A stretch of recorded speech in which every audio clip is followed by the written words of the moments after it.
প্রচুর কমেন্ট পেয়েছি তোমাদের বড় প্রশ্নের সাজেশন দেওয়ার জন্য নিয়ে চলে এলাম। Hello my loving students, welcome to my channel help study.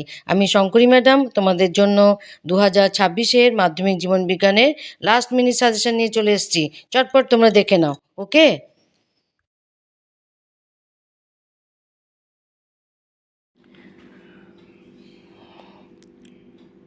তোমরা আমার কমেন্ট বক্সে প্রচুর কমেন্ট করেছো যে ম্যাডাম জীবনবিজ্ঞানে 2026-এর জন্য ফাইনাল সাজেশান দিন। কোন কোশ্চেনের? পুরো সিলেবাসের ওপর 5 মার্কসের কোশ্চেনের। 5 মার্কস তো হয় না, 2+3 বা 3+2, যাই হোক ব্রড কোশ্চেনের ফাইনাল সাজেশান দিন। তাই তোমাদের জন্য এই ফাইনাল সাজেশান নিয়ে চলে এলাম। এখানে এই কোশ্চেনগুলো যদি তোমরা করো, এতদিনে তোমাদের এই কোশ্চেনগুলো করা হয়ে গেছে কারণ তোমাদের টেস্ট পরীক্ষা হয়ে গেছে। এই মধ্যেও দেখে নাও যে কোনটা কোনটা তোমাদের বাদ আছে। এই কোশ্চেনগুলো যদি করো না তাহলে তোমরা 100% কমন পাবে। 2025-এ আমার সাজেশান 100% কমন পেয়েছে। সুতরাং চোখ বুঝে হেল্প স্টাডি চ্যানেলের হাত ধরে আমার এই সাজেশানগুলো ফলো করো। ওকে, লেটস স্টার্ট। আমরা শুরু করি। 4 দাগের কোশ্চেনের মধ্যে এই কোশ্চেনগুলো থাকবে, সেই জন্য আমি 4.1 করেছি। আচ্ছা, সপুষ্পক উদ্ভিদে নিষেক পদ্ধতিটি একটি শব্দছকের মাধ্যমে বর্ণনা করো। নিষেকের পরে ডিম্বাণু ও ডিম্বকের কী পরিবর্তন ঘটে? Very very important, very very important. এটা যদি করে যাও কমন পাবেই পাবে। নেক্সট, মানুষের ক্ষেত্রে রোলার জীব ও স্বাভাবিক জীব এই উদাহরণের সাহায্যে প্রকরণের ব্যাখ্যা করো। সমাজে থ্যালাসেমিয়া রোগ প্রতিরোধে জেনেটিক কাউন্সেলিংয়ের প্রয়োজনীয়তা ব্যাখ্যা করো। Very very important, genetic counselling. Okay, genetic counselling very very important. এটা বাদ দিলে কিন্তু মুশকিল হয়ে যাবে, এটা কিন্তু করতেই হবে। আর এই রোলার জীব, স্বাভাবিক জীব, এগুলো কিন্তু ভেরি ভেরি ইম্পর্টেন্ট।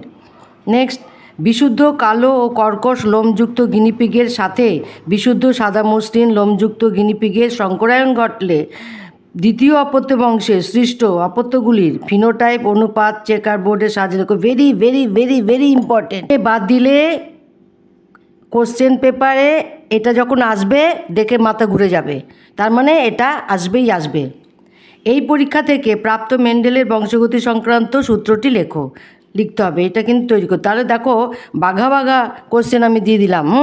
এটা আসবে, এটা আসবে, এটা আসবে।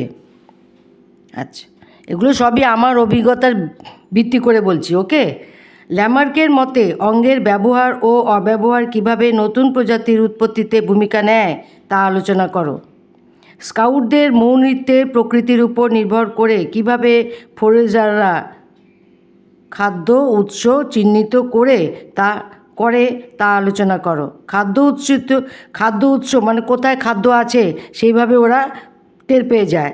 খাদ্য উৎস চিহ্নিত করে তা আলোচনা করো। তাহলে দেখো এটাও একটু অন্য ধরনের কোশ্চেন, এবারে খুব আসার চান্স আছে। তাহলে দেখলে তো এটা এটা এটা এটা এটা মানে এই 1 2 3 4 এই 4টে কোশ্চেনের মধ্যে কিন্তু 3টে কোশ্চেন কমন পাবেই পাবে। ওকে, সুন্দরবনে নিম্নলিখিত 3টি পরিবেশগত সমস্যা ব্যাখ্যা করো। মিষ্টি জলের সংকট, দূষণ, সমুদ্র জলের উষ্ণতা বৃদ্ধির ফলে দ্বীপভূমির বিভাজন, এইগুলোকে ব্যাখ্যা করতে হবে।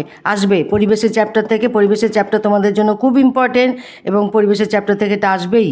কোনো স্থান জীববৈচিত্র্য হটস্পট ঘোষণার কারণগুলি যুক্তি সহকারে লেখো। মানে জীববৈচিত্র্যে হটস্পট হওয়ার শর্তগুলো ঘুরিয়ে একটুখানি আসবেই, কিন্তু একটুখানি কিন্তু মাথা খাটাতে হবে যে এটা কি বলতে চেয়েছে। হটস্পট ঘোষণার কারণগুলো, তার মানে হটস্পট হওয়ার শর্তগুলো। ওকে, নেক্সট, মানুষের প্রবেশাধিকারের ভিত্তিতে বায়োস্ফিয়ার রিজার্ভকে ভাগ করো। ক্রায়ো সংরক্ষণ দ্বারা সংরক্ষিত হয় এমন 4টি উদ্ভিদ বা প্রাণী অংশের নাম লেখো। দেখো এই ক্রায়ো সংরক্ষণ, এটা মার্কা মারা ইম্পর্টেন্ট। বায়োস্ফিয়ার রিজার্ভ, এটাও মার্কা মারা ইম্পর্টেন্ট, তাহলে বাদ দিলে চলবে না। নেক্সট, একজন বর্ণান্ধ মহিলা একজন স্বাভাবিক পুরুষকে বিবাহ করলেন। প্রথম অপত্য বংশে তাদের সন্তানদের বর্ণান্ধতার সম্ভাবনা বিচার করো। Important, very very important. বংশগত রোগের ক্ষেত্রে বিবাহের সময় জেনেটিক কাউন্সেলিং গুরুত্বপূর্ণ, উক্তিটি যথার্থতা নিরূপণ করো। ইম্পর্টেন্ট ইম্পর্টেন্ট ইম্পর্টেন্ট, বাদ দিলে মুশকিল হয়ে যাবে। নেক্সট, নিম্নলিখিত দূষকগুলি পরিবেশ ও মানব স্বাস্থ্যে কী কী প্রভাব ফেলে তা মূল্যায়ন করো। অভঙ্গুর কীটনাশক, আরেকটা পরাগরেণু, আরেকটা ফসফেট ও নাইট্রোজেন সমৃদ্ধ রাসায়নিক সার। নেক্সট, স্বাস্থ্যকেন্দ্রে জীবাণু সমৃদ্ধ আবর্জনা। তারপরেরটা ক্লোরোফ্লুরোকার্বন। এগুলো পরিবেশে, এগুলো তো দূষক, পরিবেশকে কিভাবে দূষিত করে, মানব স্বাস্থ্যের পক্ষে কিভাবে প্রভাব বিস্তার করে, ক্ষতিকর প্রভাব বিস্তার করে, সেইটা এটা কিন্তু আসবেই, আসবে আসবে আসবে। তোমাদের সাজেশান আনতে দেরি হলো, কিন্তু যেগুলো দিচ্ছি না সেগুলো চোখ বুজে করে যাও, চোখ বুজে। নেক্সট, জীববৈচিত্র্য সংরক্ষণে JFM এর ভূমিকা আলোচনা করো। কোনো অঞ্চলকে হটস্পট বলে ঘোষণা করতে চাইলে কি কি শর্ত তুমি বিবেচনা করবে। দেখেছো, এই হটস্পটের শর্ত ঘুরিয়ে ফিরিয়ে আসছে, ইম্পর্টেন্ট।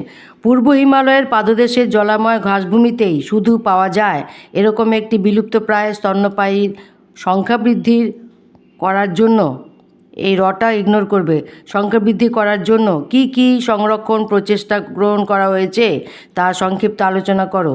নদীর বাস্তুতন্ত্রের ভারসাম্য রক্ষায় জীববৈচিত্র্যের গুরুত্ব আলোচনা করো, এটা ইম্পর্টেন্ট।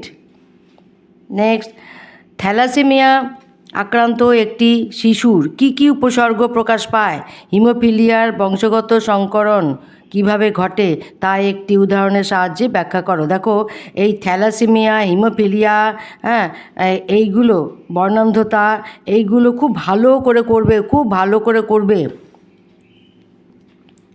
নেক্সট, ঘোড়ার জীবাশ্মের ইতিহাসে নিম্নলিখিত ক্ষেত্রে কি কি পরিবর্তন ঘটেছে তা বিশ্লেষণ করো। উচ্চতা, পায়ের আঙ্গুল, পায়ের দৈর্ঘ্য। এটার সাথে পার্ট কোশ্চেন, জিরাফের গলা লম্বা হওয়ার ব্যাখ্যায় ল্যামার কিভাবে তার মতবাদ উপস্থাপন করেন। Important important important. এত জোর দিয়ে যখন বলছি বুঝতে পারছো তো কীরকম ইম্পর্টেন্ট। এটা 12টা গেল, 13, 14, 15 নাম্বারিংটা করছি। বংশগত সংক্রান্ত একটি ক্রম থেকে তুমি কিভাবে প্রকট, প্রচ্ছন্ন, হোমোজাইগাস, হেটেরোজাইগাস এবং বিশুদ্ধ সংকর জীবনের এই নেটটা এখানে হবে না, জীবের হবে, জীবের ধারণা করবে তাদের বা দেবে, ধারণা করবে বা দেবে জিজ্ঞেস করেছে, মানে প্রকট প্রচ্ছন্ন ভালো করে আইডিয়া রাখতে হবে, হোমোজাইগাস, হেটেরোজাইগাস এবং বিশুদ্ধ সংকর খুব ভালো করে আইডিয়া রাখতে হবে, তবে এই কোশ্চেনটা অ্যাটেন্ড করা যাবে এবং এই কোশ্চেনটা কিন্তু আসবে। মেন্ডেলের দ্বিসংকর জননের পরীক্ষাটি একটি চেকার বোর্ডের সাহায্যে উপস্থাপন করো। স্বাধীন বিন্যাস সূত্রটি লেখো। মেন্ডেল বংশগতি চ্যাপ্টার, বংশগতি একদম গুলে খেয়ে নেবে, কিন্তু এই বংশগতি যদি এত ভালো করে বুঝে যাও না তাহলে সে 11-12 পর্যন্ত চলবে, তোমার সারা জীবন তোমার এটা মনে থাকবে।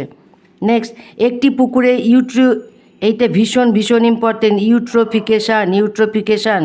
একটি পুকুরে ইউট্রোফিকেশান ঘটলে তার জীববৈচিত্র্যের কী কী পরিবর্তন ঘটতে পারে তা বিশ্লেষণ করো। বায়ু দূষণের কারণগুলো লেখো। ইম্পর্টেন্ট 4.13, এখানে হবে কি 4.13, 4.14, 4.15, খুব তাড়াহুড়োতে করেছি তো। এই গেল 15টা ব্রড কোশ্চেন আমি দিলাম। এগুলো 2+3 বা 3+2 হিসেবে আসবে, আর এই কোশ্চেনগুলো করলে এর বাইরে তোমরা পাবে না। এই সব মিলিয়ে এই কোশ্চেনগুলো দিলাম হোল সিলেবাসের উপর। যদি মনে করি যে এর বাইরেও কিছু কোশ্চেন আসতে পারে, তখন আমি নেক্সট ভিডিওতে দেব। এই ভিডিওটা দেখে তোমরা দেখে নাও কোনগুলো তোমাদের তৈরি হয়ে গেছে, সেগুলো আর কোনো প্রবলেম নেই, আর যেগুলো তৈরি হয়নি সেগুলো চটপট তৈরি করে নাও। ওকে, ভিডিওটা আশা করি তোমাদের ভালো লাগবে। যদি তোমাদের উপকারে লাগে ভিডিওটা, তাহলে হেল্প স্টাডি চ্যানেলটাকে সাবস্ক্রাইব করে পাশে থাকো, আর বেল আইকনের অপশানটা ক্লিক করে রাখো যাতে সব ভিডিওগুলো তোমাদের কাছে পৌঁছে যায়। আর তাছাড়াও গত বছরের সমস্ত ভিডিওগুলো তোমরা দেখে নাও, মাধ্যমিকের 2025-এর ভিডিওগুলো দেখে নাও, কারণ গত বছরে এসেছে মানে এবছরে আসবে না তা নয়, কিন্তু ওগুলো কিন্তু রিপিটও করে। সেই জন্য যারা ওই বেছে বেছে সাজেশান পড়ে আর বেছে বেছে গত বছর এসেছে এবছর আসবে না সেগুলো করে, তারা কিন্তু পরীক্ষার হলে গিয়ে বিপদে পড়ে। আমার কিন্তু এটা চাক্ষুষ প্রমাণ আছে, সুতরাং এগুলো ইগনোর করবে না। ওকে, তাহলে পরীক্ষা ভালো মতো দেও, ভালো মতো প্রিপারেশান নাও, পরীক্ষা ভালো মতো দাও, শরীর স্বাস্থ্যের দিকে মন দাও, শরীরটাকে ঠিক রাখতে হবে, ভালো রেজাল্টও করতে হবে। হেল্প স্টাডি চ্যানেলের সাথে থাকলে 100% কমন পাবে, তোমরা 90%, 98% বলো, তোমরা পাবেই পাবে, শিওরিটি দিলাম আমি। Okay, love you all the best, thank you.